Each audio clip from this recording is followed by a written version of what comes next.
Hey everyone, well come follow me. Now this week is the last part of Genesis and there's so much packed into it, and I did actually really struggle to just select 5 points.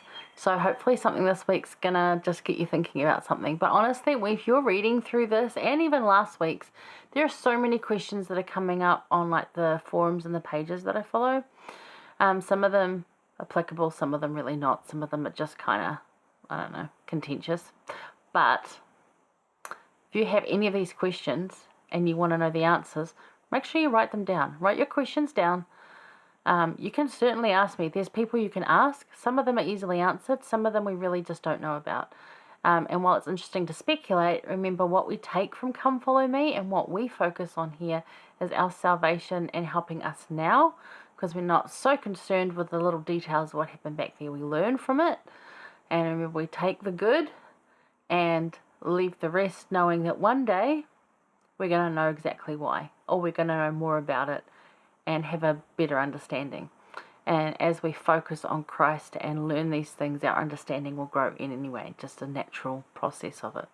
So keep that in mind, because the Bible, as I was saying to my Institute students yesterday, really should be rated R18. There's a lot of things in here that are completely inappropriate for today's society. But in those days, that was the customs and the ways and the traditions and whatever you want to call those things. So there are going to be questions that come up. Do write them down. You can go back to them. You can keep looking over them. Some of them are going to matter. Some of them are not, okay? And again, that relationship with Christ is going to let you know which ones matter, which ones don't. But it's still interesting to try and find out some of these things. I'm learning. I like to read people's opinions because so many people out there are so well studied. I'm studied. I wouldn't call myself well studied, but there's some smart people out there that we can learn from. So don't just ignore them. Take the good and leave the contentious stuff behind, because it really doesn't matter right now. All right. Okay. Let's get into it. That's a 2-minute explanation. So 42 to 50. What you're going to look for really this week is God just entering in constantly. Christ entering in and just fulfilling everything. It's really good. So in 43, we're going to start. 42 is just going off to buy grain and talking about that. And there's a whole story in here, and there's a back and forth. And I mean, really, even though it's a cartoon, the Joseph, and I think it's the Coat of Many Colors cartoon from DreamWorks, is actually fairly accurate for your kids. So if you've got that, go ahead and watch it, because it pretty much covers most of the last week and this week, and it is fairly accurate. There's of course some artistic license, but it will give you a really good idea of the story if you're struggling with reading like Bible stuff. Although give that a go, because the more you read it, the better you get. Alright, so in 43, in verse 23, we're going to go first. Now this is a characteristic of Christ. So Joseph had a lot of these, and there you'll see a lot of people talk about, and I'm not really going to get into that a lot this week because others have, around how Joseph here is a similitude of Christ. So he's like a shadowing, a foreshadowing. He's similar in a lot of ways. There's a lot of things in his story and his, like, the things he goes through that are very similar to Christ. The same with like Moses, the same with Abraham, same even like with Joseph Smith, right? They're all very similar things happening in their stories. But this particular Joseph that we're talking about here is often referred to as a foreshadowing of Christ. And that a lot of the things that happen and that he goes through, he gets tempted by Satan, he gets hated on, thrown in prison, he's not believed. There's a whole lot of things in there, and there's lists available all over the place. So if you want to go look at that, go study that. But this is the one characteristic of Christ that's very quite clear. So if you read with me in verse 23, it says, "And he said, Peace be unto you, fear not." Oh my gosh, does that sound familiar? This is from Joseph, right? So I'm thinking, well, if he's saying that, perhaps he's heard this from Christ a number of times. I would say so. If you were in a prison and in a pit, you'd be hearing these words from Christ. So, "Peace be to you, fear not, your God and the God of your father hath given you treasure in your sacks. I had your money, and he brought Simeon out unto them." So this is when he'd kept Simeon back, just to teach him a bit of a lesson for all the horrible things that he'd done. And just to test where their genuineness and their character was.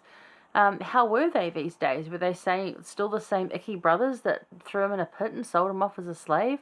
Did they still want to take his life? Or had they changed? Had they grown and had they become better people? He was testing them out. But that first part there, that characteristic of Christ. So look at that. And then we're going to go to 28, which says, and they observed thy servant our father is in good health, because he asked about their dad, because it's his dad too. He is yet alive. And they bowed down their heads and made obeisance. And that's exactly what Joseph had dreamed some 20-something years later, right? Earlier, sorry. That's something, 20? It's about 20 years. I think it's like 27, I don't know. Anyway, it's years, right? Later. That this happens, that actual fulfillment of it. So, yeah, verse 23 shows in Joseph a characteristic of Christ. By saying, peace be unto you, fear not, bringing Simeon in unharmed, after he had already given them much more to go away with than what they came with, both the food and the return of money, that's what Christ does for us. So not only the words, but the action that's involved in there. When we bring our offering to Christ, he's like, that's awesome. Have it back, have some more, and go and do, right? He takes our offering and gives back more. Now, often this looks like more work to us. To us, it looks like more work, or it might seem that our offering is unacceptable, and that's just not the case. Our offering is always acceptable to Christ. It always is. If it's our best offering, it is acceptable. Remember the widow's mite. That's what she had. It was acceptable, right? Okay. Yeah, it's just more opportunity. So it might look like more work, but it's more opportunity. And that's sort of a theme this week as we talk about getting caught up on stuff, changes of character, and those sort of things. And, you know, even when God provides when it looks like it isn't going to happen. It just does, right? I don't know. That's why we say, but God. So look for God's hand and Christ's hand coming in here. And verse 28 is the fulfilling of Joseph's dream. This time there's no grumbling brothers, right? No grumbling, complaining, nasty brothers now. They are just grateful.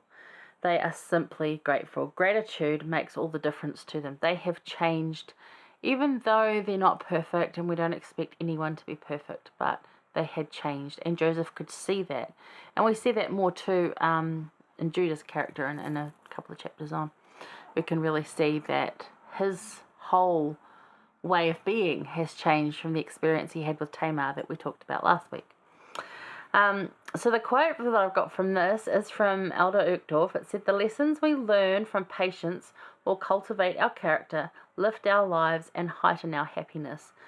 So these brothers and Joseph, the lessons they learned from patience cultivated their character, and it lifted their lives, and it heightened their happiness, because they go on to have a very happy ending for that family, considering the mess it started off with. And families are messy, that happens, but they actually end up doing really well, and that's why it's such a good story to read.